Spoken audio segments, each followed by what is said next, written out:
Shalom brothers and sisters. கிறிஸ்தியர்களுக்கு மிகவும் அன்பான சொல்லப்பட்ட சகோதர சகோதரிகளே, உங்கள் யாவருக்கும் நம் பிதாவாகிய யாவே கடவுள் மூலமாகவும் அவருடைய ஒரே பேரான குமாரனும் நம்முடைய அருமை ரசிகருமா இருக்கிற கிறிஸ்தியஸ் மூலமாகவும் எங்கள் அன்பின் வார்த்தையை தெரிவித்துக் கொள்கிறோம்.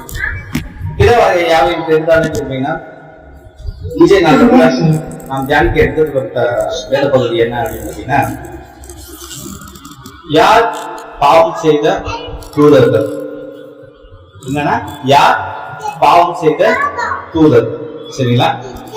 அப்போ இல்லைன்னா ஆதி மேன்மையை காத்துக் கொள்ளாத தூதர்கள் யார்? சரிங்களா? ஆதி மேன்மையை காத்துக் கொள்ளாத தூதர்கள் யார்? பாடத்துக்குள்ள போறதுக்கு முன்னாடி ஒரு தாழ்மையான வேண்டுகோள். யாரு கையில மொபைல் இருந்தாலும் தயவு செய்து மொபைல் எடுத்து என்ன பண்ணு, ஓரம் வச்சிருங்க.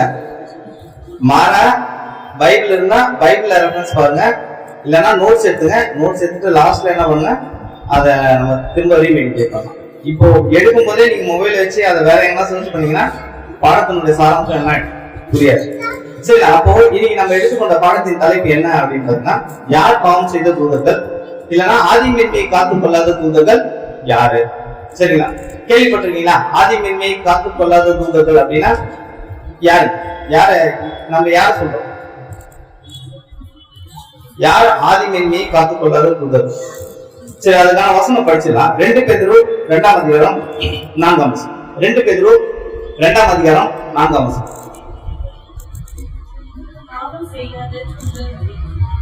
சத்தமா சொல்லுங்க. பாவம் செய்த தூதர்களை தேவன் தப்ப விடாமல் அந்தகார சங்கிலிகளினாலே கட்டி நரகத்திலே தள்ளி நியாய தீர்ப்புக்கு வைக்கப்பட்டவர்களாக ஒப்பு கொடுத்து. அப்போ பாவம் செய்த தூதர்களை தேவன் தப்ப விடாமல் அந்தகார சங்கிலியில் என்ன பண்ணிருக்காரு? கட்டி வச்சுக்காரு. அப்போ யார் இந்த பாவம் செய்த தூதர்கள்? ஓகேங்களா? 1 பேதுரு இங்க சொல்லக்கூடிய விஷயத்தை பாக்குறோம். அடுத்ததா யூதாவும் கோட் பண்றாரு, படிங்க. யூதா 6 படிங்க. யூதா 6. தங்களுடைய ஆதி மேன்மையை காத்துக் கொள்ளாமல் தங்களுக்குரிய வாசஸ்தலத்தை விட்டுவிட்ட தூதர்களையும் மகா நாளின் நியாய தீர்ப்புக்கென்று நித்திய சங்கிலிகளினாலே கட்டி அந்த காலத்தில் அடைத்து வைத்திருக்கிறார். சரி, இவரு யூதா என்ன சொல்றாரு அப்படின்னா, தங்களுடைய ஆதி மேன்மையை காத்துக் கொள்ளாமல் தங்களுடைய வாசஸ்தலத்தை விட்டுவிட்ட தூதர்களையும் மகா நாளின் தீர்ப்புக்கென்று நித்திய சங்கிலியிலே கட்டி அந்தகாரத்தில் அடைத்து வைத்திருக்கிறார். அப்போ யார் இந்த தூதர்கள்? நீங்களும் என்ன பண்ணும், நம்ம நிறைய கேட்ட விஷயங்கள் தான், நிறைய கேட்டு அதை பத்தி புரிஞ்சுக்கிற விஷயம் தான். யார் இந்த தூதர்கள்? யாருங்க முதல்ல? யார் இந்த தூதர்கள்னா யாரு?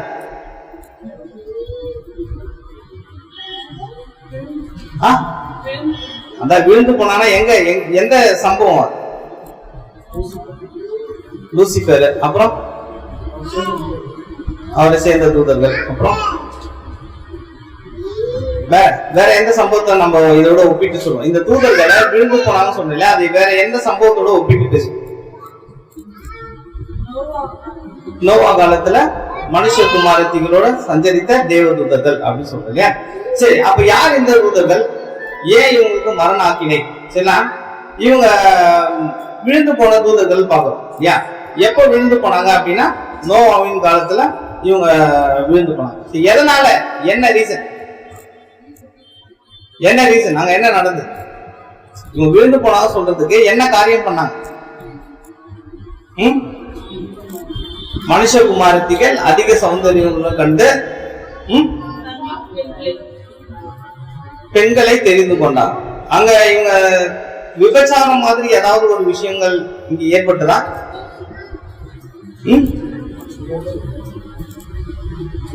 இதுதான் அப்படியா? ஆனா வசனம் என்ன சொன்னா, இவர்கள் ஸ்திரீகளை அதிக சௌந்தரியம் உள்ளவர்கள் என்று கண்டு தங்களுக்கு பெண்களை தெரிந்து கொண்டார்.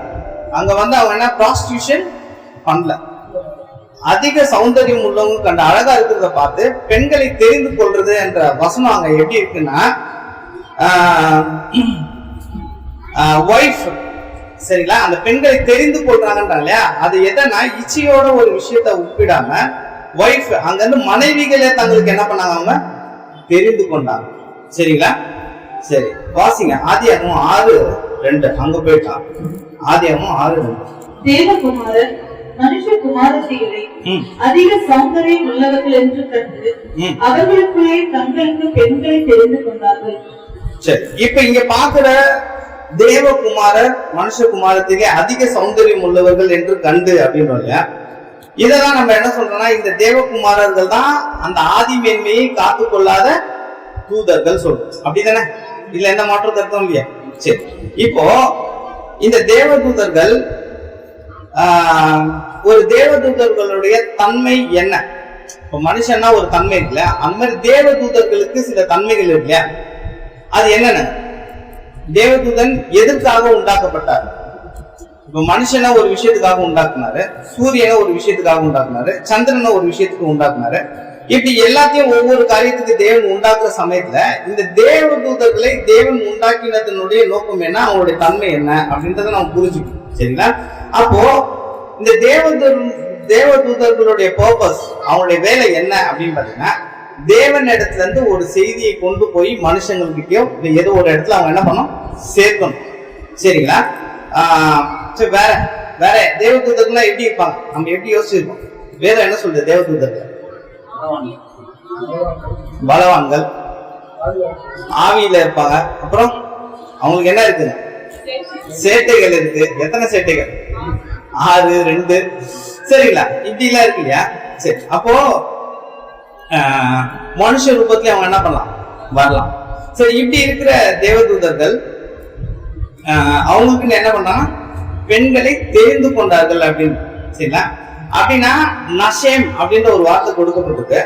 அந்த வார்த்தை பெண்களை தெரிந்து கொண்டா மனைவிகளாக, சரிங்களா, அங்க ப்ராஸ்டியூஷன் அப்படின்ற ஒரு விஷயம் இல்லாம மனைவிகளாக தெரிந்து கொண்டாங்க அப்படின்னு. சரிங்களா? அப்போ இத நம்ம எப்படி நம்ம மத்தியில இது எப்படி வந்துருச்சு அப்படின்னா, அவங்க தவறான தேவதூதர்கள் தவறான விதத்துல ஸ்திரீகளோட பயணிச்சாங்க அப்படின்ற மாதிரி இருக்கு இல்லையா? கிறிஸ்துவ ஒரு இடத்துல அதை உறுதிப்படுத்துறாரு. படிங்க 2 Pétரு 2:4.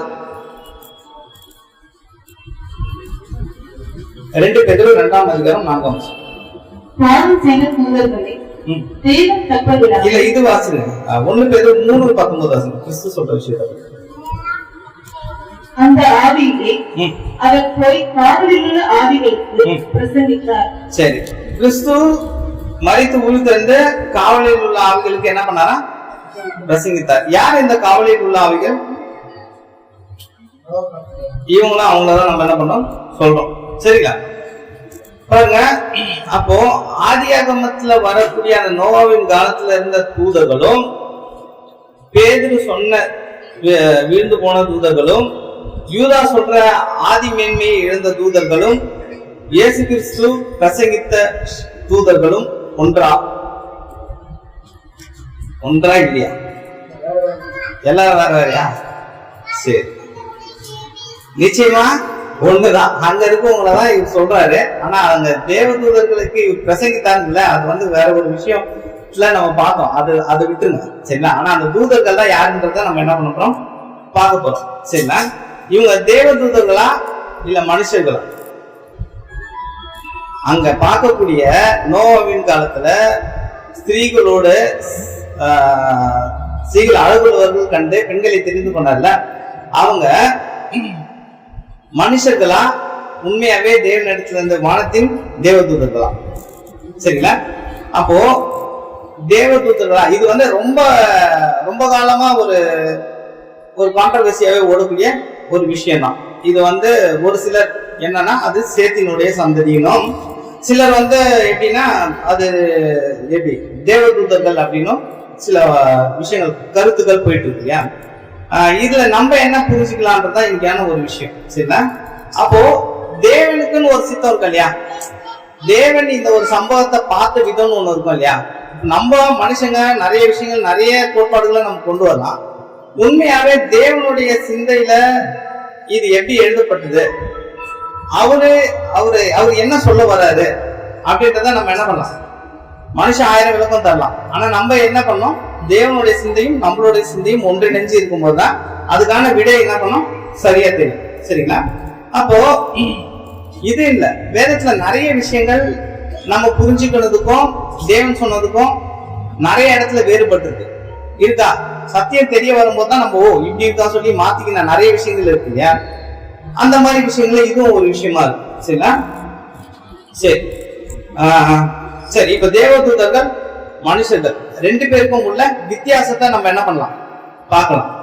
தேவதூதர்கள் ஆவி, மனுஷர்கள் மாம்சம். தேவதூதர்கள் மனுஷ ரூபம் எடுக்கலாம், ஆனா மனுஷர் அப்படி என்ன பண்ண முடியாது, தேவதூதர்களுடைய ரூபத்தை எடுக்க முடியாது. அப்போ அவங்க என்ன சாப்பிட்டாங்க அப்படின்னு சொல்றோம், அவங்களுக்கு என்ன மண்ணா, நம்மளுக்கு சோறு. சரி, இது ஒரு எக்ஸாம்பிள் தான் சொல்றேன் இந்த விஷயத்த. அப்ப அவங்க தேவ செய்தியை என்ன பண்ண, அவங்க என்ன பண்றாங்க, தேவ செய்தியை கொண்டு போய் சேர்த்துருவாங்க. நாமும் அந்த விஷயத்துல ஒன்னாதான் இருக்கும். இன்னொன்னு என்னங்க, வேற என்ன, அவங்களால என்ன பண்ண முடியாது, இனப்பெருக்கம் செய்ய முடியாது. ஒரு தேவதூதரால என்ன பண்ண முடியாது, இனப்பெருக்கம் மல்டிபிள் ஆக முடியாது. ஆனா மனுஷனால ஆக முடியும். அப்போ அவங்களுக்கு என்ன இருக்குன்னு பார்த்தோம், ரக்கைகள் இருக்கு. அது உண்மையா போயதில்லை, பட் வேதத்துல என்னன்னா ரக்கைகள் இருக்குன்னு சொல்றோம். ஆனா நமக்கு என்ன இல்ல.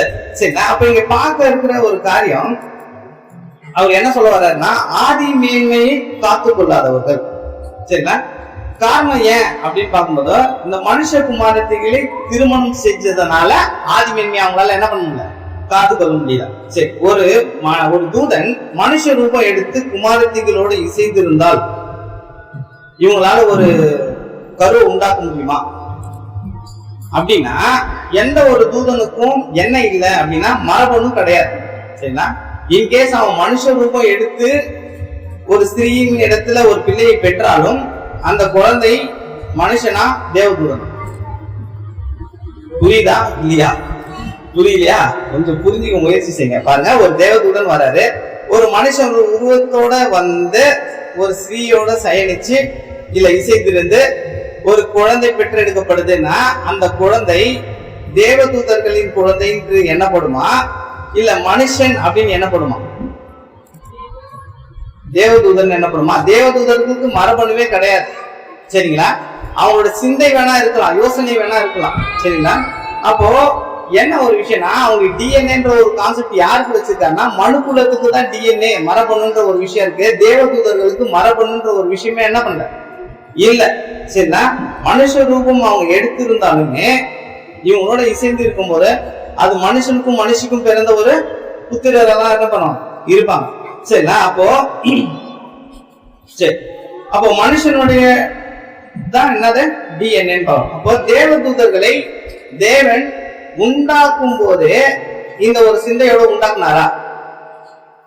தேவன் தேவதூதர்களை உண்டாக்குனார் இல்லையா? இப்ப மனுஷனை உண்டாக்கும் போது என்ன சொல்றாரு, நீ பலிக்கு பெருகி பூமியை நிரப்பு இல்லையா? அந்த மாதிரி ஒவ்வொரு ஜீவராசிகளுக்கும் அவர் என்ன பண்றாரு சொல்றாரு. ஆனா தேவதூதர்களை உண்டாக்கும் போது அவர் என்ன பண்ணிருக்காரு, எந்த விஷயமும் அவங்களுக்கு என்ன பண்ணல, அவங்க பலிக்கு பெருகக்கூடிய ஒரு விஷயத்த அவங்க என்ன பண்ணல சொல்லல. அந்த ஒரு சிந்தையும் அவங்களுக்குள்ள இல்ல. கரெக்டா? தேவதூதர்களுக்கு அந்த ஒரு தாட்டே வராது, அந்த ப்ராசஸே இருக்காது. அந்த மாதிரி யோசனையே அவங்களுக்கு என்ன பண்ணாது, அந்த காமம்ன்ற ஒரு விஷயமே ஒரு தேவதூதர்களுக்கு இருக்காது. சரிங்களா?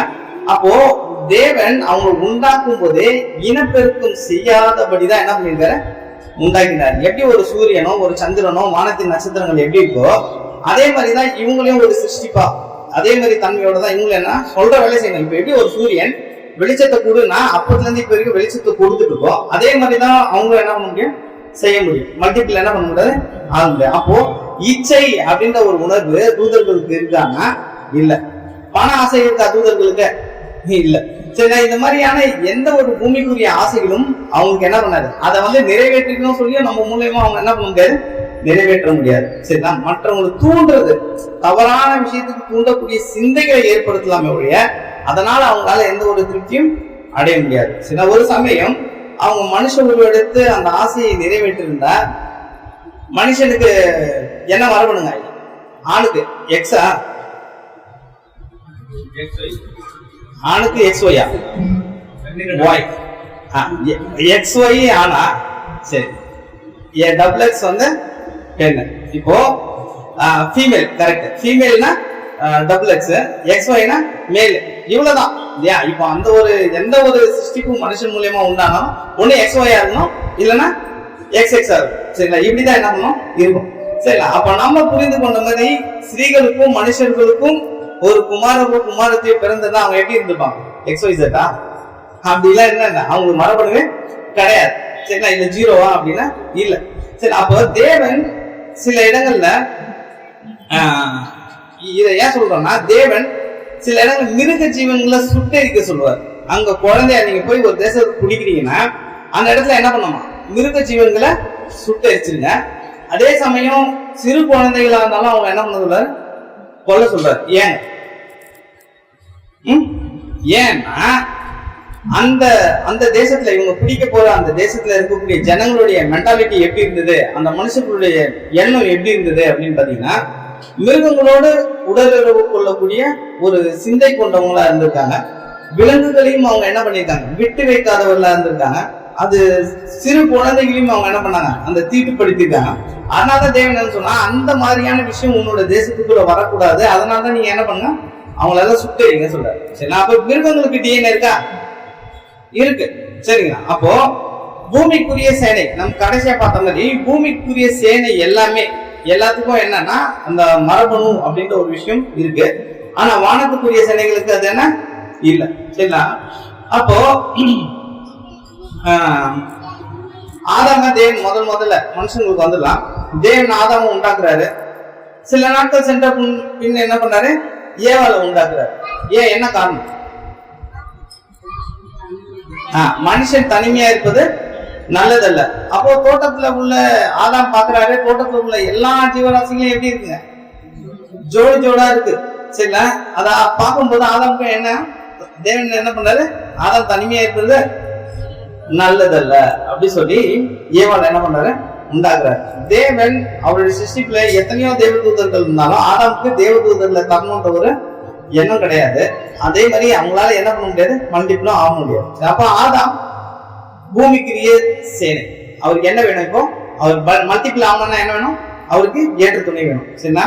அப்போ நம்ம ஒரு விஷயம் படிக்கலாம். சரி,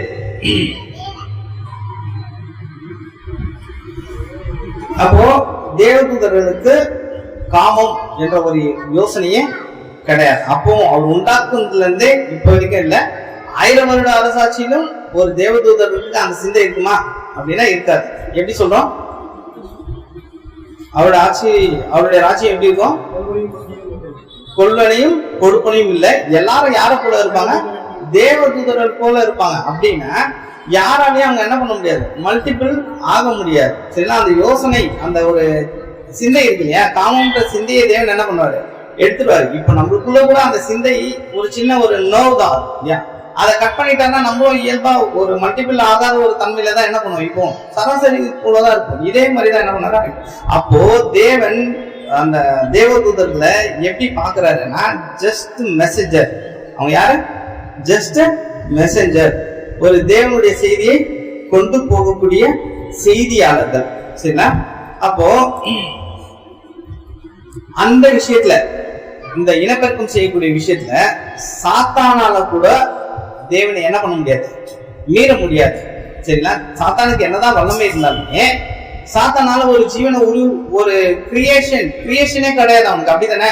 கிரியேட்டர் யாருங்க, ஒன்லி நம்மளோட பிதா தான் கிரியேட்டர்.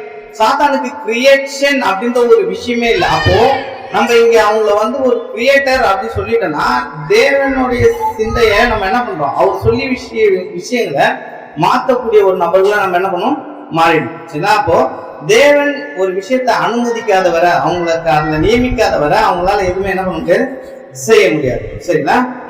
அப்போ பேதுருவும் யூதாவும் சொல்லக்கூடிய விஷயம் என்ன பாருங்க, கிறிஸ்துவோட கூட இருக்கிறாங்க.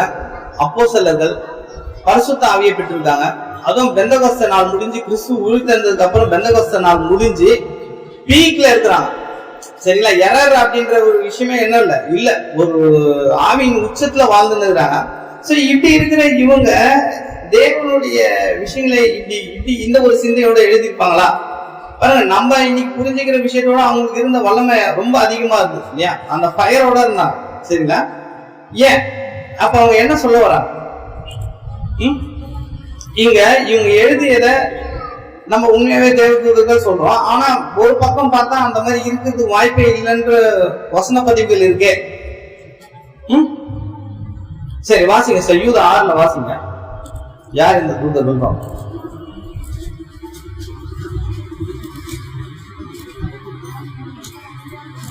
தங்களுடைய ஆதி மேன்மையை காத்துக் கொள்ளாமல் தங்களுக்குரிய வாசஸ்தலத்தை விட்டுவிட்ட தூதர்களையும் மகா நாளின் நியாயத்திற்கு கேட்டு நித்திய சங்கிலிகளினாலே கட்டி அந்த காலத்தில் அடைத்து வைத்திருக்கிறார். சரி, இப்ப இங்க என்னன்னா நம்ம கவனிக்கணும்னா இதை ஸ்பிளிட் பண்ணிக்கணும். ஆதி மேன்மையை காத்துக் கொள்ளாத, இவர்களுடைய ஆதி மேன்மைனா என்ன? முதல்ல நமக்கு என்னன்னா அவங்களுக்குன்னு ஒரு ஆதி மேன்மை கொடுக்கப்பட்டது. அந்த ஆதி மேன்மைனா என்ன?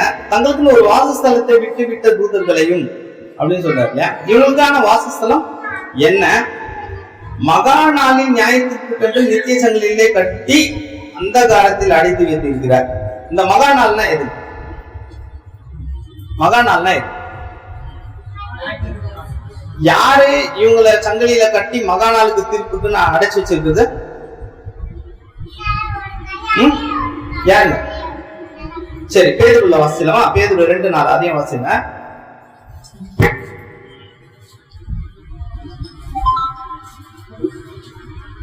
பாவம் செய்த தூதர்களை தேவன் தப்ப விடாமல் அந்த சங்கிலிகளினாலே கட்டி நரகத்திலே தள்ளி நியாய தீர்ப்புக்கு வைக்கப்பட்டவர்களாக ஒப்பு கொடுத்து. இப்ப யூதா சொல்ற தூதர்களும் பேதுரு சொல்ற தூதர்களும் ஒண்ணுதான் அப்படி நான் புரிஞ்சுக்கேன். நீங்க எப்படி புரிஞ்சுக்கீங்க? சரி, வேற வேற கூட இருக்கும். உங்களோட சிந்தையும் என்னோட சிந்தையும் வேற வேற கூட இருக்கும். பட் 2 பேரையுமே என்ன பண்ணிருக்காரு? நியாய தீர்ப்புக்கு என்று சங்கிலியிலே கட்டி நியாய தீர்ப்புக்குன்னு 2 பேரையும் வச்சிருக்காரு. அப்ப அந்த நியாய தீர்ப்பினால் முடிஞ்சிச்சா இல்ல இனிமேதான் முடிய போதா?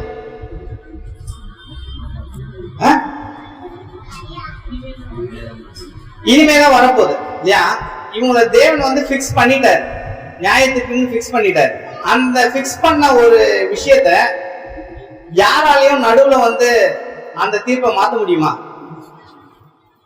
கட்டி அந்த நாளுக்காக தான் வச்சிருக்காங்க. அப்ப நடுவுல யாராலையும் மாத்த முடியாதுன்னா கிறிஸ்துவ போய் எந்த தூதர்களுக்கு பிரசங்கித்தாரு?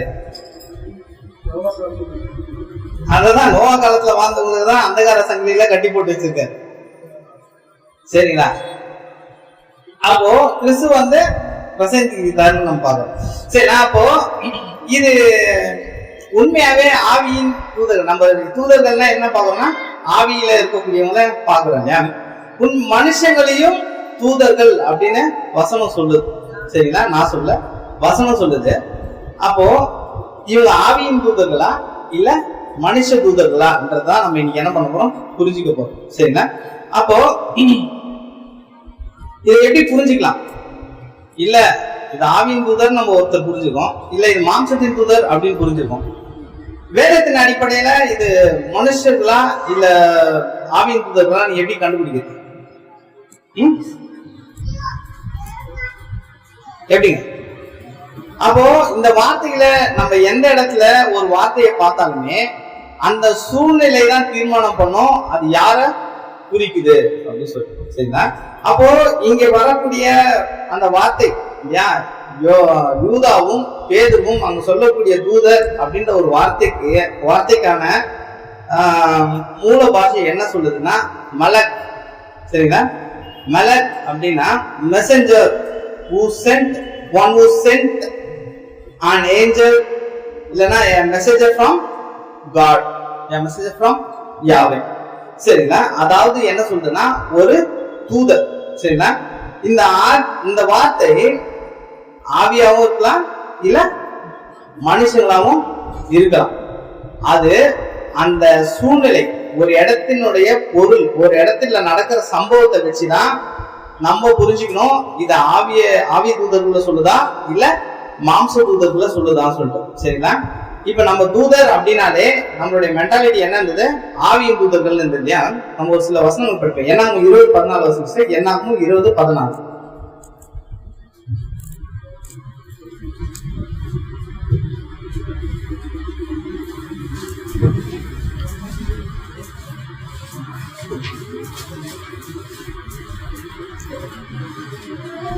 பின்பு மோசே காதேசிலிருந்து ஏதேமின் ராஜாவின் இடத்துக்கு ஸ்தானாபதிகளை அனுப்பி.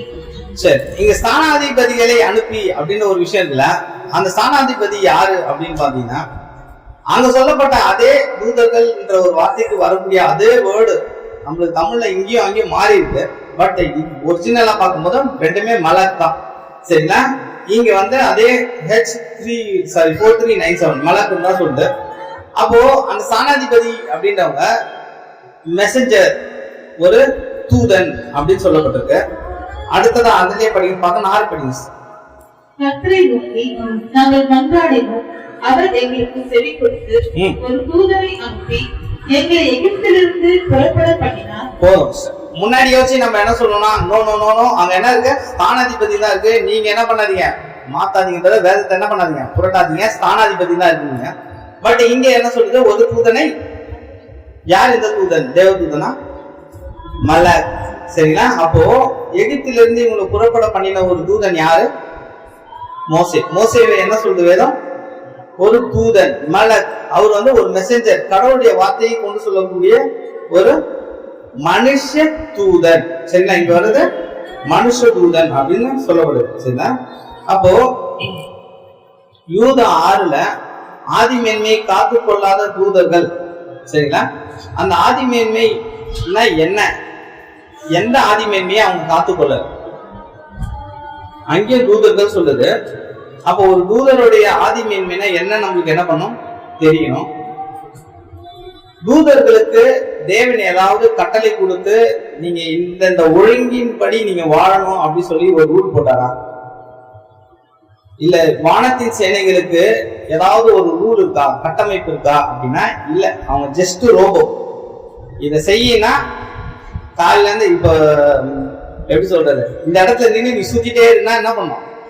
சுத்திட்டே தான் இருக்கணும். அவர் வந்து ஸ்டாப்னாதான் ஸ்டாப். நடுவில் அவங்களால என்ன பண்ண முடியாது, எதுவுமே பண்ண முடியாது. அதே மாதிரிதான் ஆவி தூதர்களுக்கும் எதுவுமே இல்லை. அவங்களுக்கு ஒரு கட்டளைன்னா அவரோட மெசேஜ அவர் சொல்லும் போது போய் சொன்னா போதும். இடைப்பட்ட காலத்துல அவங்களா வந்து எந்த மெசேஜும் என்ன பண்ண முடியாது, தர முடியாது. சரிங்களா? அப்போ தேவ தூதர்களுக்கு, ஆவியின் தூதர்களுக்கு தேவன் எதனா கட்டளை கொடுத்தாரா அப்படின்னா இல்ல. அப்படி கட்டளை கொடுக்காத பட்சத்துல அவங்க ஆதிமேன்மையை காத்து கொள்ளல. கட்டளை கொடுத்தாதான் அதை என்ன பண்ண முடியும், காத்து கொள்ள முடியும். சரிங்களா? அப்போ இவங்களுக்கு ஒரு கட்டளை அப்படின்ற ஒரு விஷயமே என்ன பண்ணல, கொடுக்கப்படல. யாருக்கு இந்த கட்டளை எல்லாம் கொடுக்கப்பட்டது?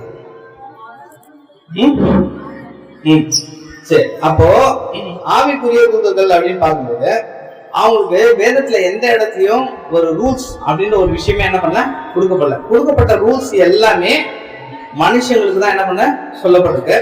அப்போ ஒரு விஷயத்த தேவன் அந்த தூதர்கிட்ட சொல்லி அனுப்புறாருன்னு வச்சுக்கலேன்.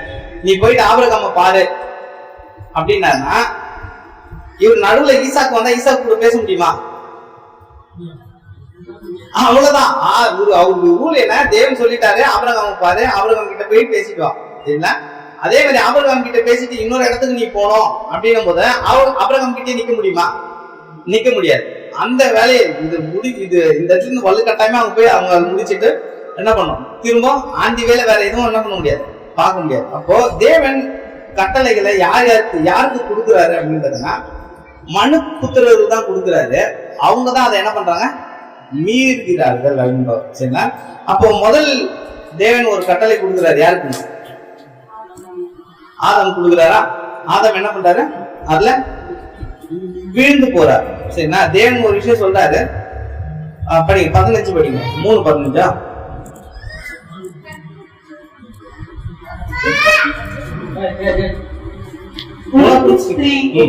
உன் வித்துக்கும் அவள் வித்துக்கும் பகை உண்டாக்குவேன். அவர் உன் தலையை நசுக்குவார், நீ அவர் துணிகாலை நசுக்குவாய் என்றார். சரி, அப்போ முதல் மனுஷனாகிய ஆதாம் என்ன பண்றாரு, பாவத்துக்குள்ள விழுந்து போறாரு. விழுந்து போன ஆதாம தேவன் என்ன பண்ற, அப்படியே விட்டுல. அவங்களை யார் மூலியமா விழ வச்சாரோ அவங்க மூலியமாவே, இப்ப ஆதாம் மூலியமாவே என்ன பண்ணோம், யாரு விழ வச்சானோ அவனை என்ன பண்ணோம், சாகடிக்கணும். சரிங்களா? அததான் சொல்றாரு, உனக்கும் ஸ்திரீக்கும் உன் வித்துக்கும் அவள் வித்துக்கும். சரிங்களா? இப்போ உன் வித்துன்னா யாருது? உனக்கும் ஸ்ரீக்கும் அப்படின்னா ஸ்ரீயின் வித்து யாரு? ஸ்ரீயின் வித்து சபை, சர்பத்தின் வித்து சாத்தான். சரிங்களா? அப்போ சபைக்கும் சாத்தானுக்குமான ஒரு போராட்டமா இருக்கு. சரிங்களா? இந்த ஸ்ரீயின் வித்துக்கும் சர்பத்தின் வித்துக்குமான போராட்டம் எப்ப தொடங்குச்சு, எப்ப முடியும்? இத சொல்லிட்டாரு தேவன். இது எப்ப ஆரம்பிக்குது, எப்ப முடியும், எப்ப தொடங்குச்சு?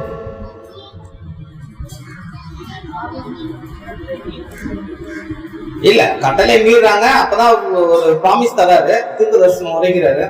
இது எங்க ஆரம்பிக்குது அப்படின்னு பாத்தீங்கன்னா, அவங்களோட ஜெனரேஷன் ஆரம்பிக்கும் போதுவே ரெண்டு சிந்தைகள், ஒண்ணு தேவனுடைய சிந்தையும், இன்னொன்னு சர்பத்தின் சிந்தை உள்ள ஜனங்களா என்ன பண்ணது இந்த பூமியில வருது.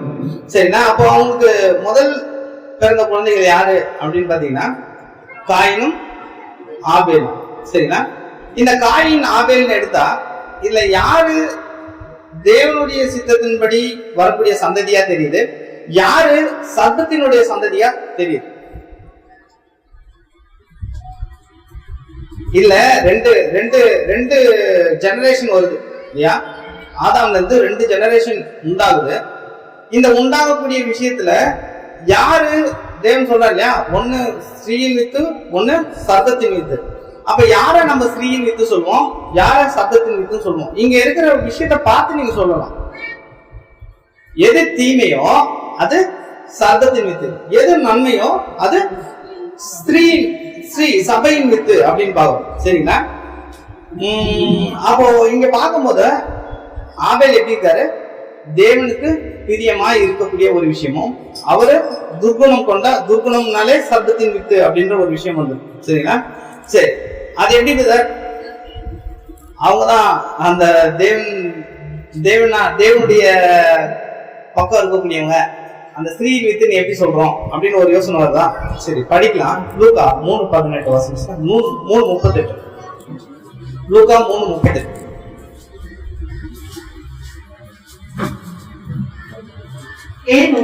சேத்தின் குமாரன், சேத் ஆதாமின் குமாரன், ஆதாம் தேவனால் உண்டானான்.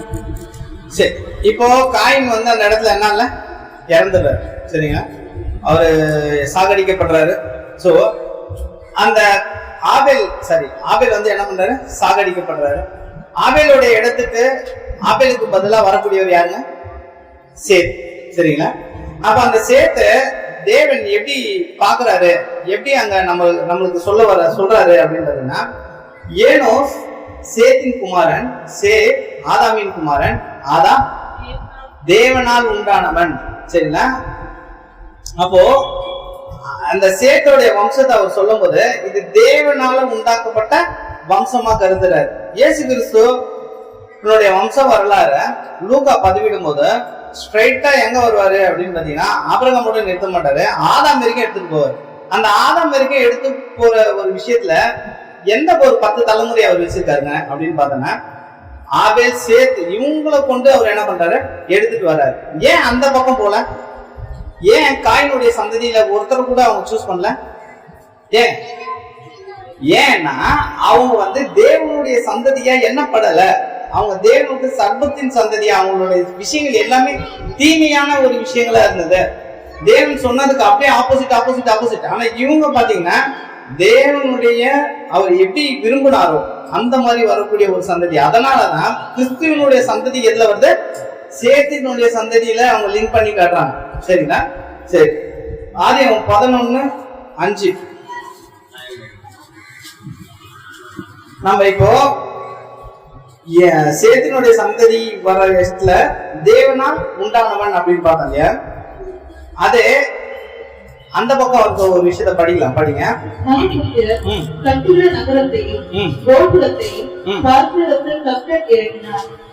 மனுபுத்திரர் கட்டுகிற நகரத்தையும் கோபுரத்தையும் பார்க்கறதுக்கு கர்த்தர் இறங்கினார். சரிங்களா?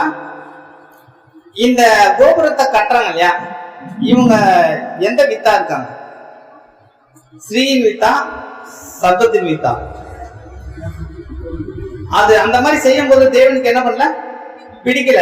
யாரெல்லாம் தேவனுக்கு பிடிக்காத விஷயங்களை செய்யறாங்களோ அவங்க யாருங்க? சர்ப்பத்தின் வித்து. சரிங்களா? அந்த இடத்துல தேவன் என்ன பண்றது, அதை அனுமதிக்கல, இம்மிடியேட்டா என்ன பண்றாரு, ஒரு ஆக்ஷன் எடுக்கிறாரு. சரிங்களா? அதே விஷயம் அப்ப அவங்க என்ன சொல்றா, மனு புத்திரர் கட்டுகிற நகரத்தையும். மனு புத்திரர் தான். சரி, ஆலயம் 6:1 மனுஷர் பூமியின் மேல் பெருக துவங்கி அவர்களுக்கு குமாரத்திகள் பிறந்த போது, மனுஷர் பூமியின் மேல் பெருக துவங்கி, மனுஷர் என்ன பண்ணாலாம், பூமியில பெருக துவங்குறாங்க. அவர்களுக்கு நான் கேக்குறேன், மனுஷர் பூமியில பெருக துவங்குனா வெறும் குமாரத்திகள் மட்டும்தான் பிறப்பாங்களா?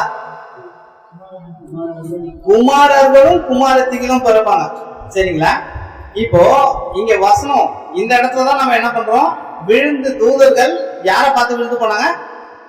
மனுஷகுமாரத்திகள் அழகுள்ளவர்கள் கண்டு. அப்ப தேவன் இங்க என்ன பண்ணா, செப்பரேட் பண்றாரு. மனுஷன் அப்படின்னும் போது இந்த ஒரு சர்வத்தின் சிந்தை உள்ள ஒரு ஜெனரேஷன் வருது இல்லையா, அத மனுஷர் அப்படின்னு என்ன பண்றாரு, கன்சிடர் பண்ண. அததான் மனு புத்திரர் கட்டுகிற நகரத்தை அத மனுஷனா கன்சிடர் பண்றாரு. இவங்க பார்க்கும்போது தேவனுடைய குமாரர்கள், தேவனுடைய புத்திரர்கள், தேவனுடைய தூதர்கள் அப்படின்னு சொல்லி இந்த பக்கம் எடுத்துட்டு வர. அப்போ மனுஷர் பூமியின் மேல் பெருக துவங்கி அவர்களுக்கு குமாரத்திகளை. சரிங்களா? ஏன் அப்படின்னா இந்த மனுஷர், இந்த உலக சிந்தை உள்ள ஜனங்களுடைய குமாரத்திகளை இந்த பக்கம் யார் இருக்கிறா, தேவன் யோசிக்கிற வண்ணமா இருக்கிறாங்க இல்லையா, அவங்க என்ன பண்ணாங்க, அவங்களோட சம்பந்தம் கலக்குறாங்க. அப்போ தேவனுடைய குமாரர்கள் மனுஷ குமாரத்திகளோட சம்பந்தம் கலக்குறாங்க. பெண் இந்த இடத்துல இருந்து அந்த இடத்துல உலகத்தோட அவங்க என்ன பண்ணாங்க, பெண் எடுக்கிறாங்க. இந்த சிந்தை இல்லாத ஜனங்களோட, தேவ சிந்தை இல்லாத ஜனங்களோட யாரு, தேவ சிந்தை உள்ள ஜனங்கள் என்ன பண்ற, பெண் எடுக்குது.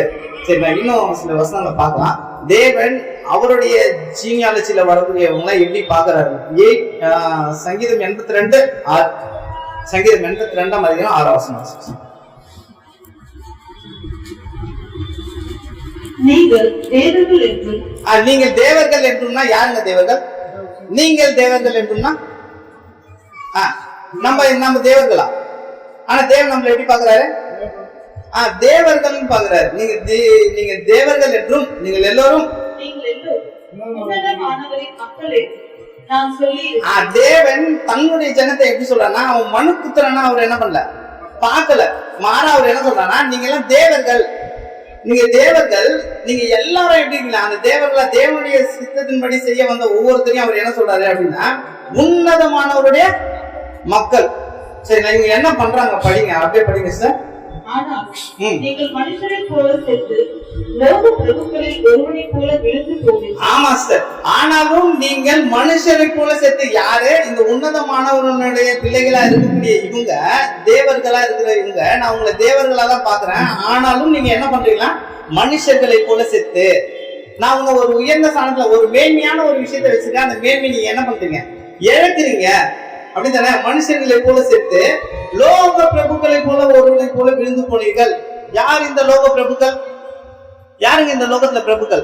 ஆக்சுவலா அவருடைய சந்ததியை, சேத்தினுடைய சந்ததியில வரக்கூடிய ஒவ்வொருத்தரையும் அவர் இந்த லோகத்துல இருக்கிற பிரபுக்களா, அவருடைய தூதர்களா, அவருடைய வேலையை செய்யக்கூடிய நபர்களா, ஒரு அம்பாசிடரா வச்சிருந்தார், லோக பிரபுக்களா வச்சிருந்தார்.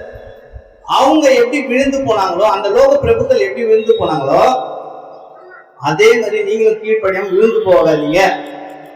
சரிங்களா? அப்போ இது என்ன சொல்ல வருது அப்படின்னா, காயினுடைய சந்ததியை போல தேவன் சேதியினுடைய சந்ததி என்ன பண்ணல, பார்க்கல.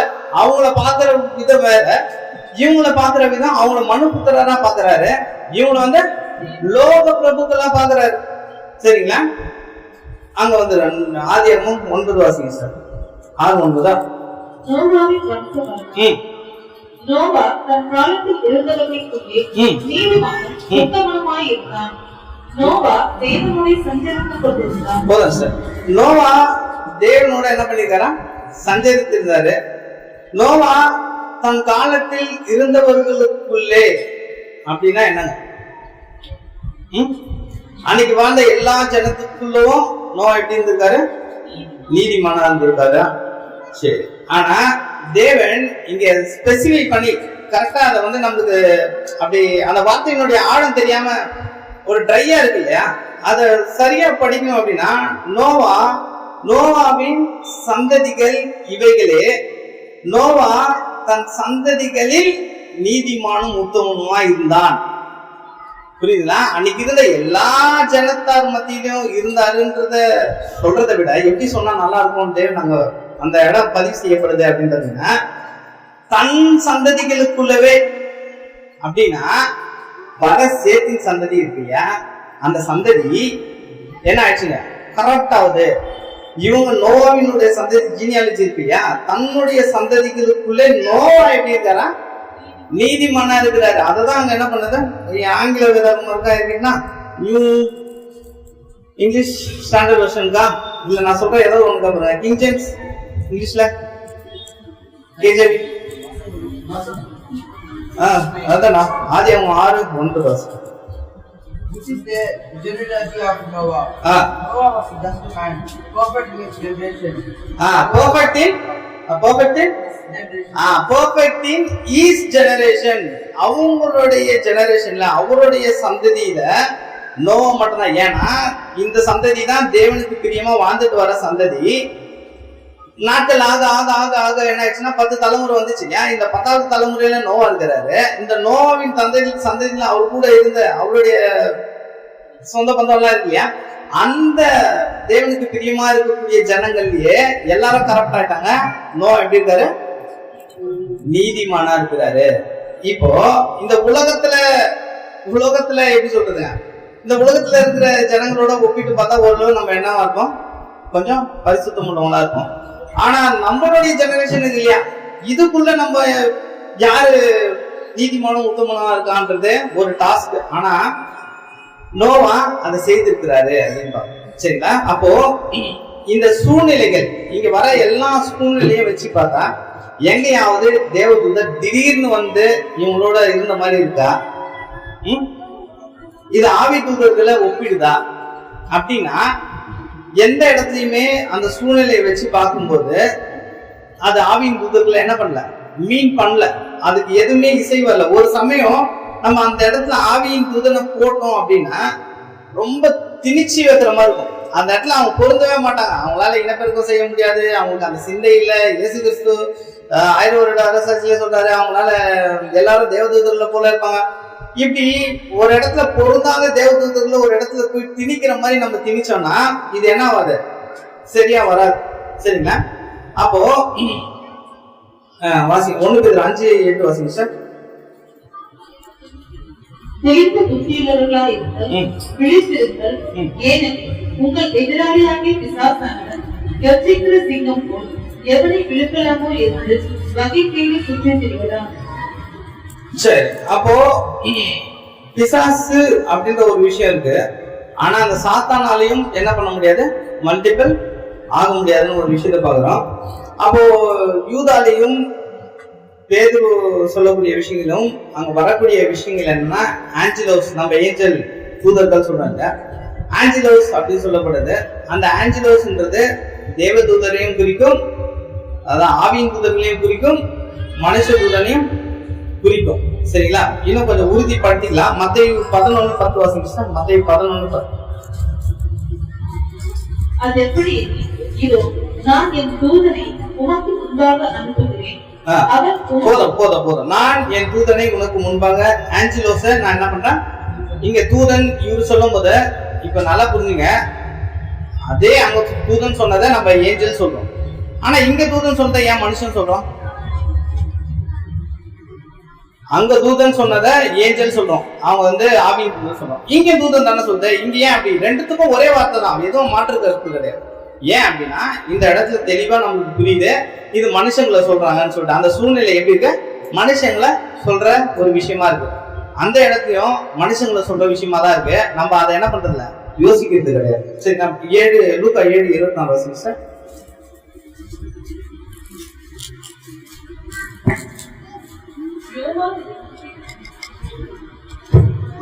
யோவானுடைய தூதர்கள் போன பின்பு அவர் யோவானை குறித்து, போதும். யோவானுடைய தூதர்கள்னா இவங்க ஆவியின் தூதர்களா? யோவானுடைய தூதர்கள்னா மனுஷர்கள். அப்போ பாருங்க, எங்கெங்க அப்போ எந்த விதத்துல நம்ம கரெக்ட் ஆனோம், எந்த இடத்துல நம்மளுக்கு அங்க மாட்டி திணிக்கப்பட்டதுன்றத நம்ம என்ன பண்ணோம் யோசி. அது 27 வாசிங்க சார். லூக்கா 7:27. இதோ நான் என் தூதனை உமக்கு முன்பாக அனுப்புகிறேன், அவன் உமக்கு முன்னே போய் உமது வழியை ஆயத்தம் பண்ணுவான். இங்க சொல்ற தூதன் யாருங்க? இங்க சொல்ற தூதன் யாரு? இதோ நான் என் தூதனை உமக்கு முன்பாக அனுப்புகிறேன் சொல்றது யார்? உமது வழியை ஆயத்தம் பண்ணுவான்னு சொல்றாரு. யார்? யோவான். யோவான் இங்க என்ன சொல்லப்பட்டு, முதல்ல யோவானுடைய சீசனையும் தூதன் சொல்ற, அப்புறம் யோவானையும் என்ன பண்றாங்க இங்க வந்து no no no no brother, தூதன்னா ஏஞ்சல் தான், நீங்க என்ன பண்ணக்கூடாது, மாத்தி சொல்லக்கூடாது அப்படி சொல்லுவீங்களா? சொல்றோமா? அப்போ இந்த சூழ்நிலை தான் தீர்மானம் பண்ணுது அவங்க எந்த தூதர்கள் சொல்றது. சரிங்களா? அப்போ தேவன் அவங்களுக்குன்னு இப்போ ஒரு சமயம் நமக்கு புரியல, இல்ல நம்ம அதே மனநிலைமையில் தான் இருக்கோம், அவங்க ஆவியின் தூதர்கள் தான் அப்படின்னு யோசிக்கிற ஒரு நபரை நம்ம இருந்தோம்னா, அது காலம் வரும்போது தான் நம்மளுக்கு என்ன பண்ணும் புரியும். ஒரு சில விஷயங்கள் தேவன் ஒரு சிலருக்கு என்ன பண்ண மாட்டார், அதை அவங்க மண்டையில ஏற்றவே மாட்டார். அது புரியறப்பதான் புரியும். ஒரு சில சமயம் அது புரியாமையும் போகலாம். சரிங்களா? அது குறிச்சு நம்ம என்ன பண்ண முடியாது, நம்ம வருத்தப்பட முடியாது. சரிங்களா? அப்போ புரியுறவங்களுக்கு சரியா புரிஞ்சா இதை என்ன பண்ணலாம், ஏத்துக்கலாம். லூக்கா 9:52 வாசிங்க. சரி, அதை விட்டுங்க, நான் பழைய ஏற்பாடு போயிடலாம். யாத்திரை 2:25 வாசிங்க.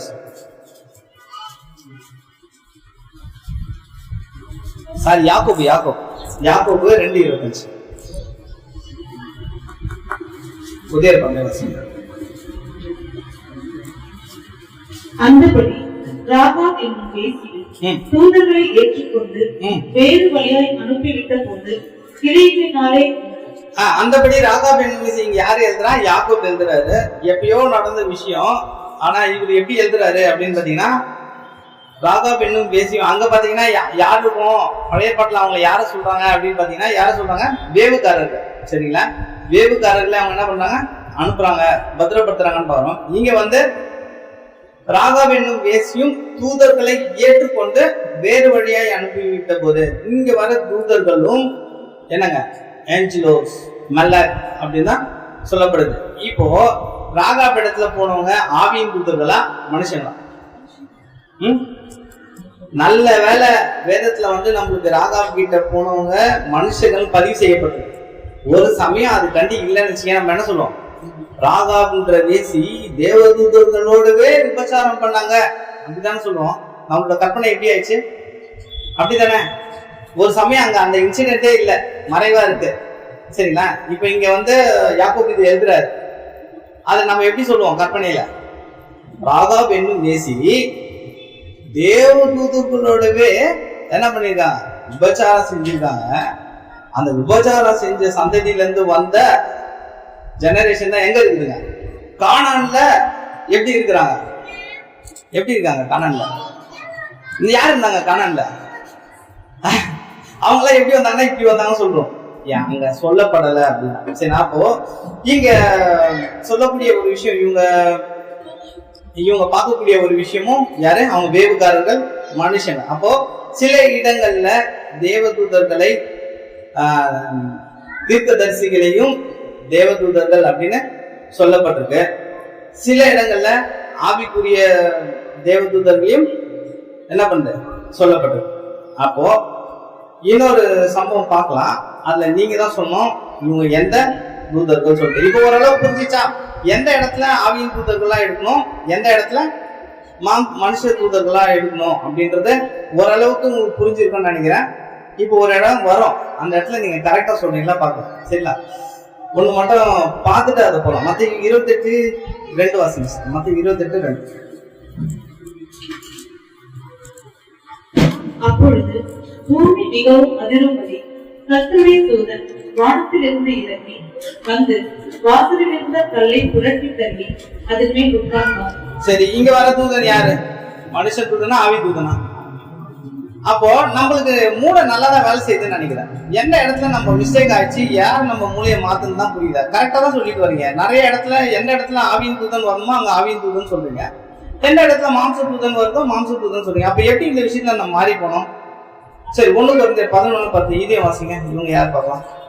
1 கொரிந்தியர் 11:10.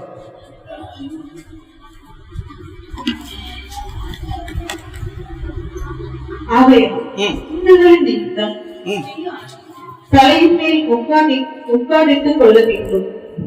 ஆகையா தூதர்களின் நிமித்தம் இன்னைக்கு நிறைய ஸ்திரீகள் இங்க முக்காடு போட்டிருக்கிறது நோக்கமே விஷயமே இந்த ஒரு வசனத்தின் அடிப்படையில கூட நீங்க என்ன சொல்லலாம்? ஸ்திரீகள் சபையில முக்காடு போடுறது எந்த வசனத்தின் அடிப்படையிலங்க? இந்த ஒரு வசனத்தின் அடிப்படையில, கரெக்டா? ஆனா அது எதனால முக்காடு போட்டுக்குமா? வசனம் என்ன சொல்ற? சரி, ஏன் தூதர்களின் நிமித்தம் ஸ்திரீகள் முக்காடு போடணும்? யார் இந்த தூதர்கள்? இவங்கதான் பிரதர் ஆதாம் காலத்துல இருந்த தூதர்கள். இங்க வந்து நம்ம ஸ்திரீகளையும் அழகு உள்ளவங்க கண்டு என்ன பண்ணுவாங்க? உடம்புல பூந்துருவாங்க. அப்படியா? அப்படிதானே சொன்னாங்க? அப்படிதானே? யார் சரி, யார் இந்த தூதர்கள்? சொல்லுங்க, யார் இந்த தூதர்கள்? நம்ம தலைய முக்காடு போடுறதுக்கு இந்த வசனம் தானே நம்மளுக்கு. சரி, அப்ப சொல்லுங்க, தெரியாம ஒரு விஷயத்த பண்ண கூடாது. யாருன்னா முக்காடு போடணும் போடுறதா? எதுக்கு போடுறோம், ஏன் போடுறோன்றது என்ன பண்றதுல கேட்கறதும் கிடையாது, யோசிக்கிறதும் கிடையாது. கணத்துல குதினா டபால்னு குதிச்சிருக்கு. ஏன் யாரு? சரி, யாரு? இப்ப சொல்லுங்க, இவ்வளவு நேரம் சொல்லிட்டு வந்தீங்களே, இங்க வரக்கூடிய தூதர்கள் யார்? மனுஷ தூதரா, ஆவிய தூதரா?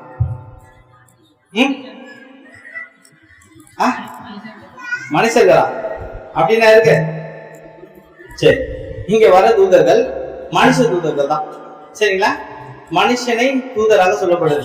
தேவனுக்கு சித்தமானால் இதை மட்டும் ஏன் ஸ்திரீகள் தலையில முக்காடு இருக்கணும்ன்றத நானும் இல்ல வேற சகோதரர்களும் உங்களுக்கு என்ன பண்ணுவோம், எடுப்பாங்க. தேவனுக்கு சித்தமானா அதை என்ன பண்ண பார்க்கலாம். சரி, நான் அப்போ சரி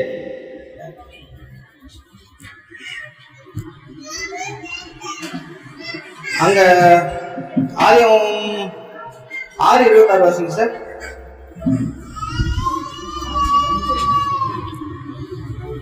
நாலு 26 சேத்துக்கு ஒரு குமாரன் பிறந்தான் இல்லையா? சேத்துக்கு ஒரு குமாரன் பிறந்தான், அவனுக்கு ஏனோஸ் என்று பெயரிட்டான். அப்பொழுது மனுஷன் கர்த்தருடைய நாமத்தை தொழுது கொள்ள ஆரம்பித்தார்கள். போதும் சார். அப்போ முதலாம் உலகத்துல ஆபேல் முடிஞ்சிடாரு. அதுக்கப்புறம் சேத்தினுடைய சந்ததி வருது. அப்படி வரும்போது 2 சந்ததிகளா பிரியுது. ஒண்ணு சேத்தினுடைய சந்ததி, ஒண்ணு வந்து காயினுடைய சந்ததி. ரெண்டுமே பாத்தீங்கன்னா ஆப்போசிட் போல். இது வந்து நன்மைக்கு ஏதுவா வளருது, அது வந்து தீமைக்கு ஏதுவா வளருது. அப்ப சேத்தினுடைய சந்ததி வளரும் போது தேவன் அங்க ஒரு விஷயம் சொல்றாரு. சேத்துக்கு ஒரு குமாரன் பிறந்தான், அவனுக்கு ஏனோஸ் என்று பேரிட்டான். அந்த ஏனோஸ் என்று பேரிட்டான். அப்பொழுது என்னாச்சாம்? அப்பதான் கர்த்தருடைய நாமம் தொழுது கொள்ள ஆரம்பித்தார்கள். அப்ப இந்த ஜெனரேஷன் என்ன பண்ணுது அப்படின்னா, தேவனுடைய நாமத்தை தொழுது கொள்ளக்கூடிய ஜனங்களா என்ன பண்ணுது? வளருது. ஆனா நீங்க அந்த பக்கம் அது தீவிரமா வளருது, மல்டிபிள் ஆயிட்டே இருக்காங்க. 2 வைஃப் 3 வைஃப் இஷ்டத்துக்கு அவங்க பெருகிட்டு இருக்காங்க. ஆனா அந்த இடத்துல தேவன் என்னுடைய சந்ததி இல்ல தேவனுடைய நாமத்தை மகிமைப்படுத்தினாங்க அப்படின்னா எந்த ஒரு விஷயம் இல்லாம தேவனுடைய நாமத்துக்கு துக்கம் வரக்கூடிய விஷயங்கள் அவங்க என்ன பண்ணிருக்காங்க, செஞ்சிருக்கிறான். சரிங்களா? அப்ப சேத்தினுடைய சந்ததி எப்படின்னா ஒரு கட்டுப்பாடோட வாழணும். இப்ப தேவனுடைய நாமத்தை தொழுது கொள்ளணும்னா அவங்க எப்படி இருக்கணும்? கட்டுப்பாடுகளுக்குள்ள என்ன பண்ணணும், இருக்கணும். அவர் என்னென்ன சொன்னாரோ அதை மீறி அவங்க என்ன பண்ணக்கூடாது, செய்யக்கூடாது. ஆனா அந்த பக்கம் தேவ பக்தியற்ற சந்ததி அது மாம்சத்துக்குரியது, மாம்ச சிந்தை. அவங்களுக்கு என்ன இல்லைங்க, ஒரு ரூலே கிடையாது, இஷ்டம் போல என்ன பண்ணலாம், வாழலாம். சரிங்களா? 16 வருஷம் அந்தபடியே காயின் அப்படியே காயின் கர்த்தருடைய சந்ததியை விட்டு புறப்பட்டு ஏதேனுக்கு கிழக்கான நோத் என்னும் தேசத்தில் குடியிருந்தார். அப்ப பாருங்க, அந்தபடியே காயின் கர்த்தருடைய சந்நிதியை விட்டு புறப்பட்டு தன் தாய் தகப்பனை விட்டு தான் அங்க வந்து அவர் என்ன பண்றாரு, விலகப்படுறாரு. ஆனா வசனம் தேவன் அங்க கரெக்டா என்ன பண்றாரு, இவன் என்னை விட்டு போயிட்டான், இவன் தேவ பக்தி உள்ள சந்ததியா வளர்றான். அப்போ அங்க போன இவங்க எப்படின்னா பட்டணத்தை கட்டுறாங்க, பெருசா தனக்கு ஆதாயம் எல்லாமே உலகமா இருக்கும். அந்த வளர்ச்சி பாத்தீங்கன்னா உலகத்துக்கு எதுவான வளர்ச்சியா இருக்கும். எல்லாத்தையும் ஒரு மெட்டல் அவங்க செய்யக்கூடிய விஷயங்கள் எல்லாமே பெருசு பெருசா. தேவன் என்ன சொன்னாரு, இவரை நீ அலைந்து திரிவ சொன்னாரு. அப்ப அவன் என்ன பண்றான்னா அப்படியே ஆப்போசிட்டா கடவுள் என்ன சொன்னாரு, என்ன நீ அலைந்து திரிவினா இருப்ப, ஒரு ஊதாரியா இருப்ப. ஆனா இவன் என்ன பண்ண, ஒரே இடத்துல நின்று அது என்ன சொல்றா, தேவனுக்கு எதிரா நீங்க சொன்னதை நான் மீறி காட்டுறேன் பாருங்க அப்படின்ற ஒரு சந்ததியா இந்த பக்கம் என்ன பண்ண ஒரு சந்ததி வளருது. ஆனா தேவ பக்தி உள்ள சந்ததி அப்படி கிடையாது. அவங்களுக்கு வந்து கட்டுப்பாடு, இப்படிதான் இருக்கணும்னா இப்படிதான் இருக்கணும். சரிங்களா? அப்போ ஸ்ரீயின் வித்து அப்படின்னு பார்க்கும்போது இங்க ரெண்டு வித்தும் இங்க என்ன பண்ற ஸ்டார்ட் ஆயிடுச்சு. ஒண்ணு காயினுடைய சந்ததியும், ஒண்ணு சேத்தினுடைய சந்ததியும். இந்த ஸ்ரீயின் வித்து தான் இயேசு கிறிஸ்து எப்படி வருவாரு, ஸ்ரீயின் வித்துல தான் வருவாரு. அததான் கடைசியில அவங்களுடைய ஜீனியாலஜியை கனெக்ட் பண்ணும் போது அதை ப்ரூவ் பண்றதுக்காக தான் இங்க சேத்தின் வித்தை என்ன பண்றாங்க, நம்மளுக்கு காட்டுறாங்க. யாத்திராகம் 34:14 வாசிங்க. தேவனுடைய அது அப்படியே முடிஞ்சுதா, முதலாம் உலகத்திலே முடிஞ்சுதா அப்படின்னா அவர் திரும்பவும் தனக்கான சந்ததியை அந்த ஸ்ரீயின் வித்தை தேர்ந்தெடுக்கிறாரு. படிங்க, அவங்க எப்படி இருக்கணும்னு படிங்க. எரிச்சல் உள்ளவர் என்பது அவர் எரிச்சல் உள்ள தேவனே, ஆகையால் அந்நிய தேவனை நீ பணிந்து கொள்ள வேண்டாம். அப்போ தேவனுடைய புத்திரர்களா யாரு வர்றாங்களோ அவங்க என்ன பண்ணணும் அப்படின்னா, அந்நிய தேவர்களை அவங்க என்ன பண்ணக்கூடாது, வணங்க கூடாது. ஆனா சேத்தின் சந்ததிக்கு இந்த கட்டளை இருந்ததா, அதனால்தான் அவங்க தேவனுடைய புத்திரர்கள் என்று எண்ணப்பட்டார்கள். சரிங்களா? 34:15 அந்த தேசத்தின் குடிகளோடு உடன்படிக்கை பண்ணுவாயானால் அவர்கள் தங்கள் தேவர்களை சோரா மார்க்கமாய் பின்பற்றி தங்களுடைய தேவர்களுக்கு பலியிடுவார்கள். ஒருவன் உன்னை அழைப்பில் நீ போய் அவன் பலியிட்டதிலே புசிப்பாய். சரி, இப்போ வந்து இங்க யாத்திராகமத்துல பாக்குறோம் இஸ்ரேல் உலக நாடுகள். முதலாம் உலகத்துல எப்படி இருக்கு, சேத்தினுடைய சந்ததி ஆப்போசிட் போல. இவங்களுக்கு எப்படி இந்த ஜனத்தோட தேவ பக்தி இல்லாத ஜனத்தோட கலக்க கூடாதோ, அதே மாதிரிதான் சேத்தினுடைய சந்ததி தேவ புத்திரர்களா இருக்கிறாங்கன்னா அவங்கள யாரு கூட கலக்க கூடாதுங்க, ஆப்போசிட் போல் கூட என்ன பண்ணக்கூடாது, கலக்க கூடாது. அப்படி கலந்தாங்கன்னா இவங்க தேவ புத்திரர்கள் என்ற அது என்ன சொன்னோம் வசனம் யூதால படிச்சோம் இல்லையா, ஆதி மேன்மையை இதை விட ஒரு மேன்மை வேணுமா உங்களுக்கு? இந்த உலகத்திலேயே பெரிய மேன்மைனா எது தெரியுமா? நம்ம தேவனுடைய மகன்களுமா இருக்கிறோம் பாத்தீங்களா, அதுதாங்க பெரிய மேன்மை. தேவ தூதர்களா இருக்கிறதுக்கு யாரும் ஆசைப்படுறீங்களா, இல்ல தேவனுடைய புத்திரரா இருக்கிறதுக்கு ஆசைப்படுறீங்களா? தேவனுடைய புத்திரரா இருக்கிறதுக்கு தான் ஆசைப்படுறோம். அதுதான் நம்மளுடைய மேன்மை. அது ஆதியில அவங்களுக்கு கொடுத்தாரு. அந்த ஆதி மேன்மையை அந்த முதல் சந்ததி என்ன பண்ணுச்சுங்க, இழந்துச்சு. அதனாலதான் நோவா தன் சந்ததிகளுக்குள்ளே என்னதான் இவங்க தேவனை அறிஞ்சு வந்தாலுமே அந்த சந்ததி என்ன ஆயிடுச்சு, கரப்ட் ஆயிடுச்சு. சரிங்களா? அப்போ 14 நீ அவர்கள் குமாரர்களையும் உன் குமாரனுக்கு பெண்களை கொள்வாய். அவர்கள் குமாரத்திலும் தங்கள் தேவர்களை சோரா மார்க்கமாய் பின்பற்றுவதும் இல்லாமல் உன் குமாரனையும் தங்கள் தேவர்களை சோரா மார்க்கமாய் பின்பற்றும்படி செய்வார்கள். அவர்கள் குமாரர்களுக்கு பெண்களை விவாகம் பண்ணுகிறாய். இதே விஷயம் தான் அவங்க பெண் கொடுக்கறதும் பெண் எடுக்கிறது. எப்படி இவங்க சோர மார்க்கமா போகக்கூடிய விஷயங்களை செய்யக்கூடிய ஒரு விஷயம் அங்க நடந்ததுனால்தான் முதலாம் உலகம் என்னாச்சு, அழிக்கப்பட்டது. அவங்க தேவனுடைய குமாரர் அப்படின்ற ஒரு மேன்மையை என்ன பண்றாங்க, விட்டு போறாங்க அப்படின்னு. சரிங்களா? அப்போ அடுத்ததா ஒரு விஷயம் பார்க்கலாம். சரி, இது அதோட முடிஞ்சா இப்ப நம்ம மத்தியில வந்துடலாம். பழைய பாட்டுல பார்த்தோம், முதலாம் உலகத்துல பார்த்தோம், இரண்டாம் உலகத்துல பார்த்தோம். சோ இது அப்படியே முடிஞ்சிச்சா? இப்ப யாரு ஸ்திரீயின் வித்து சர்ப்பத்தின் வித்துனா?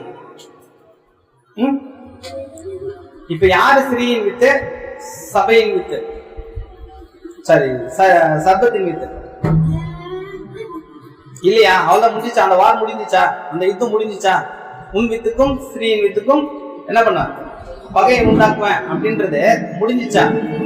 இன்னைக்கும் ஸ்திரீயின் வித்துக்கும் சர்ப்பத்தின் வித்துக்கும் ஒரு பெரிய யுத்தம் என்ன பண்றது நடந்துட்டு இருக்கு. நம்ம தான் அதை என்ன பண்றதுல மேற்கொள்றது கிடையாது. நம்ம யாரா இருக்கணும் இன்னைக்கு? ஸ்திரீயின் வித்தா சர்ப்பத்தின் வித்தா? அதை யாரு டிசைட் பண்ணா? அவரு டிசைட் பண்ணோம். நம்மளுடைய செயல்கள் டிசைட் பண்ணோம். யார் ஒருத்தர் ஸ்திரீயின் வித்தா இருக்கிறாங்களோ அவங்க தேவனுடைய புத்திரர்களா என்ன பண்றாங்க இருக்கிறாங்க. அந்த ஆதி மேன்மையை என்ன பண்றாங்க காத்து கொண்டவங்களா இருக்கிறாங்க. ஆனா சர்ப்பத்தின் வித்து அவங்களுக்கு எந்த ஒரு விஷயமும் எந்த ஒரு கோட்பாடும் கிடையாது, எந்த ஒரு குறிக்கோளும் கிடையாது. ஜஸ்ட் என்னன்னா இஷ்டம் போல என்ன பண்ணலாம் வாழலாம், எப்படி வேணா வாழலாம், உல்லாசமா என்ன பண்ணலாம் வாழலாம். அந்த திருப்தி அப்படின்ற ஒரு விஷயமே என்ன பண்ணாது இருக்காது. எவ்வளவு வந்தாலும் என்ன பண்ணாது தேவையில்லை. எப்படி காயினுக்கு எவ்வளவு வந்தாலும் பத்தலையோ போன குறுகிய காலத்துல ஒரு பெரிய வளர்ச்சிக்குள்ள போய் அதை எப்படி அதுல ஒரு தன்னை ராஜாவா ஒரு பட்டணத்துக்குன்னா அவருதான் என்ன பண்றது ராஜா. சோ அந்த மாதிரியான ஒரு வாழ்க்கை உலகமா வாழ்றவங்க சர்பத்தின் இன்னைக்கு யாரு அப்படின்னா சர்பத்தின் வித்து. யார் யாரெல்லாம் தேவன் சொன்ன விதமா தன்னுடைய வாழ்க்கையை வாழ்றாங்களோ, இந்த உலகத்துல இருக்கிற எல்லா ஆசாபாசங்களையும் விட்டு தேவனுக்காக தன்னை உட்படுத்திக்கிறாங்களோ அவங்கதான் சபை ஸ்ரீயின் வித்து. சரிங்களா? அப்போ நம்முடைய ஆதிமேன்மையை நம்ம காத்துக்கிட்டோமா? அன்னைக்கு ஆதிமேன்மையை காத்து கொள்ளல அப்படின்னா அவங்களுக்கு என்ன வந்தது? நியாயத்திற்கு வந்தது. ஜலப்பிரளயத்திலையும் அவங்க என்ன பண்ணாங்க? அழிக்கப்பட்டாங்க. அழிக்கப்பட்டாலோ அவங்களோட முடிவு என்னவா இருக்கு அப்படின்னு பாத்தீங்கன்னா அந்தகார சங்கலியிலும் அவங்க என்ன பண்ணிருக்காங்க? நியாயத்திற்கென்று கட்டப்பட்டிருக்காங்க அப்படின்னு பாக்குறோம். சரிங்களா? அதே மாதிரி நம்மளுக்கும் ஒரு ஆதி மேன்மையை கொடுத்துருக்கிறாரு. புறஜாதி தான், இஸ்ரேல் கிடையாது. நம்மள என்ன சொல்லிருக்காரு? தேவனுடைய புத்திரரா சூஸ் பண்ணிருக்கிறாரு. அத நம்ம எந்த அளவு காத்து கொண்டிருக்கோம்? ஒரு சமயம் அவங்கள போல நாமளும் அதை இழந்துட்டா, நம்மளுடைய ஆதி மேன்மையை நம்ம இழந்துட்டா என்ன நடக்கும்? என்ன நடக்கும்? அவங்களுக்கு என்ன நடந்ததோ அதுவேதான் நம்மளுக்கு நடக்கும். சொன்னாரா? சொல்லலையா? படிங்க, எப்படி 6 நாள் படிங்க.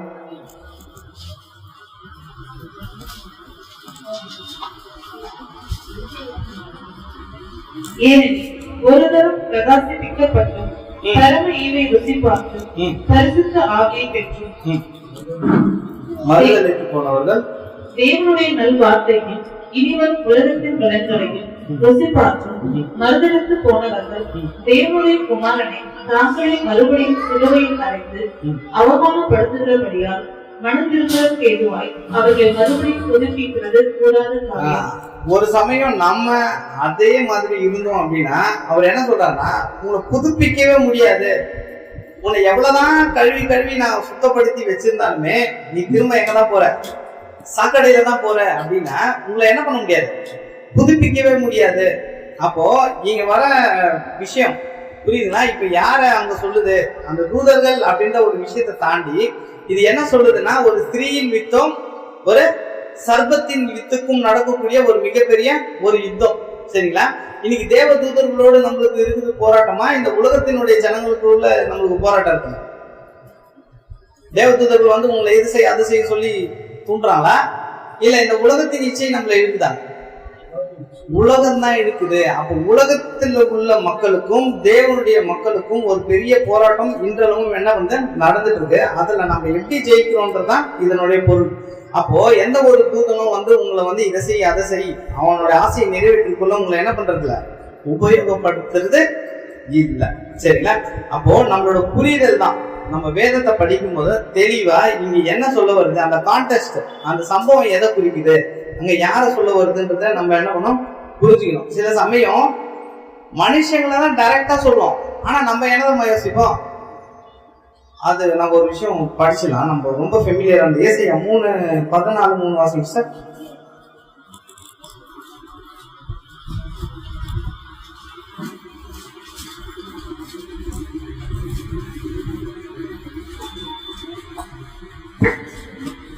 கர்த்தர் உன் துக்கத்தையும் உன் தத்தரிப்பையும் நீ எளிமையாக்கப்பட்டிருந்த கடினமான அடிமைத்தனத்தையும் நீக்கி உன்னை ஏற்பார 13 வாசிங்க சார். 14-13 ஏசாயா. நான் வானத்துக்கு ஏறுவேன், தேவனுடைய நட்சத்திரங்களுக்கு மேலாக என் சிங்காசனத்தை உயர்த்துவேன், வடபுறங்களில் உள்ள ஆராதனை கூட்டத்தின் பர்வதத்திலே வீற்றிருப்பேன் என்று. இது யாருங்க சொன்னா? இது யார் சொன்னா? சாத்தான் சொன்னாரா? லூசிபர் சொன்னாரா? எங்க சொன்னாரு? இங்க ஏசாயா யாருக்கு எழுதுறாரு? தீருக்கு எழுதுறாரு. யாரு அது சொன்னது? அப்போ யாருங்க சொன்னது? இல்ல, தீருக்கு எழுதுனா யாரு சொல்றது? தீருக்கு தானே எழுதுறாரு, தீரு ராஜாக்கு தானே எழுதுறாரு, ஏசாயா தானே எழுதுறாரு. யார சொல்லி எழுதுறாரு? சாத்தான மனசுல வச்சு எழுதுனாரா? தீரு ராஜாவை சொல்றாரு. தீரு ராஜாவினுடைய சிந்தை எப்படி ஆயிடுச்சு அப்படின்னா, நான் பரலோகத்துக்கு ஏறுவேன், தேவனுடைய நட்சத்திரங்களுக்கு மேலாக என் சிங்காசனத்தை உயர்த்துவேன், வலதிசையின் ஓரங்கள். இது எல்லாமே நம்மளுக்கு ஆசரிப்பு கூடாரத்தின் நிழல்களாகவும் தேவனுடைய ராஜ்யத்தின் மேன்மையாகவும் இருந்தாலுமே, ஆனா அவருடைய யோசனை, தீர்வினுடைய யோசனைனா அன்னைக்கு இருந்த அந்த ஆசை தேவாலயத்துல இருக்கக்கூடிய ஒரு விஷயங்களை அதை மீன் பண்ணி அவர் என்ன பண்றாரு, பேசுறாரு. இது வந்து லிட்டரலா சாத்தான் வந்து சொன்ன, சாத்தானை இவர் கண்டிக்கல. இங்க ஏசாயா யாரை கண்டிக்கலாரு, இது லைவா நடக்கிற ஒரு கான்வர்சேஷன் இல்லையா? ஏசாயா காலத்துல தீரு ராஜாக்கும் ஏசாயாக்கும் ஸ்டேட் டு ஸ்டேட் நடக்கிற ஒரு விஷயம். சரிங்களா? டைரக்டா அவர் என்ன பண்றாரு, நீ இந்த மாதிரி என்ன பண்றீங்க அப்படின்னு சொல்றாரு. சரிங்களா? எசேக்கியேல் 28லயும் கொஞ்சம் பிரச்சனை. 28:2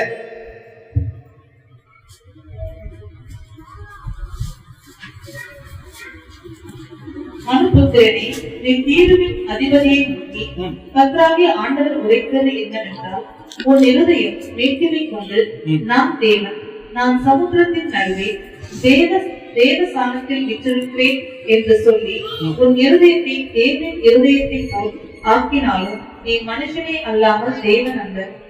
நீ மனுஷனே அல்லாமல் தேவன் அல்ல, தேவதூதனும் அல்ல. இங்க லூசிபரை சொல்லிச்சா வசனங்கள், லூசிபரை சொல்லிச்சா மனுஷனை சொல்லிச்சா? தீரு ராஜாவை மனுஷனை என்ன பண்ணுது, ஸ்டேட் டு ஸ்டேட் பேசுது, அப்படிதானே? இதுக்கும் சாத்தானுக்கும் எதனா தொடர்பா அப்படின்னா இல்ல. இன்னைக்கு மனுஷனும் எந்த சிந்தையை கொண்டு இருக்கிறான் அப்படின்னா தேவனுக்கு மேல. தேவன்லாம் ஒரு மேட்டரே இல்லை. நாங்க தேவனுக்கு மேலன்னு சாத்தான் மட்டும் சொல்லுங்க, மனுஷனே சொல்றான். சொன்னது இல்லையா? ஆனா நம்ம இதை எதுக்கு ஒப்பிடுறோம்? அங்க இந்த ஒரு கான்வர்சேஷனை புரிஞ்சுக்காம டைரக்டா என்ன பண்ணிட்டோம், அங்க போயிட்டோம். அப்ப இதனோட சாராம்சம் நம்மளுக்கு எப்படி புரியும்? இது தீர்வு தானே சொல்றாரு, நீ மனுஷனே அல்லாமல் வேற யாரும் நீ என்ன இல்ல, ஒரு அற்ப மனுஷன் தான். ஆனா நீயே என்ன பண்ற, தேவனுக்கு மேல உன்னை எண்ணிக்கிற. வேற ஒரு ஃபெமிலியர் ராஜா சொன்னார், என்ன நினைச்சாரு, மகா பாபிலோன். அப்போ மனுஷன் எப்ப போனா மனுஷனுக்கும் அந்த சிந்தை என்ன பண்ணும், வரும். அவனும் தேவனோட மேலானவன் அப்படின்னு நினைப்பான். அப்படி நினைக்கும் போது அது வந்து ஒரு பெரிய வீழ்ச்சிக்குள்ள கொண்டு போயிடும். சரிங்களா? 2 பேதுரு 2:1 வாசிங்க, முடிச்சிடலாம். நல்ல தீர்க்கதரிசிகளும் ஜனங்களுக்குள்ளே இருந்தார்கள், அப்படியே உங்களுக்குள்ளும் நல்ல போதகர்கள் இருப்பார்கள். ஜனங்களுக்குள்ளேனா எந்த ஜனங்களுக்குள்ள? நோவாவின் காலத்திலேயே கள்ள தீர்க்கதரிசிகள், சரிங்களா, மக்களிடையே என்ன பண்ணிருக்காங்க, இருந்திருக்கிறாங்க. அதே போல உங்களுக்குள்ள என்ன பண்ணுவாங்க, இருப்பாங்க. அடுத்தது, அவர்கள் கேட்டுக்கு ஏதுவாக வேத பொருட்களை மீது தந்திரமாய் நுழைய பண்ணி தங்களை பெயர்த்துக் கொண்ட ஆண்டவரை மறுதலித்து தங்களுக்கு தீவிரமான அழிவை. நோவாவின் காலத்துல சுவிசேஷம் அறிவிக்கப்பட்டதா இல்லையா? நோவா என்ன சொல்றாரு, 100 வருஷம் என்ன சொல்றாரு, பேழை கட்டுறதான அந்த வருஷ காலத்துல என்ன சொல்றாரு, மழை வரும் அதனாலதான் கட்டுறேன், உலகத்துக்கு ஒரு அழிவு வரும்போது சொல்லினே இருக்காரா? அப்போ இதுக்கு இசைந்து வரக்கூடிய, யாரையும் இசைந்து வரக்கூடாத ஒரு ஆப்போசிட் போல அங்க என்ன பண்ணுது, ஒருத்தர் கூட உள்ள வரல. ஏன் வரல? ஆனா அவன் சொல்றான், அவன் முட்டாள்பா, எங்க மழை வரும், நம்ம இது வரைக்கும் இத்தனை வருஷம் நம்மளோட சந்ததியில இருக்கு, எங்கேயுமே மழை என்ன பண்ணல, வரல. நோவா சொல்றதெல்லாம் என்ன பண்ணாதீங்க, நம்ம அத கள்ள உபதேசம் படிங்க. அவர்களுடைய கெட்ட நடத்தைகளை அனைவரும் பின்பற்றுவார்கள், அவர்கள் நிமித்தம் சத்திய மார்க்கம் தூஷிக்கப்படும். அன்னைக்கும் அநேகர் அவங்களுடைய அந்த தீய மார்க்கத்துக்குள்ள என்ன பண்ணிருக்காங்க, கடந்து போனாங்கன்னு பாக்குறோம். அவங்களாலதான் தேவனுடைய நாமம் தூஷிக்கப்பட்டது அப்படின்ற ஒரு விஷயமா இருக்கு. படி 4 படிங்க. ஏனென்றால்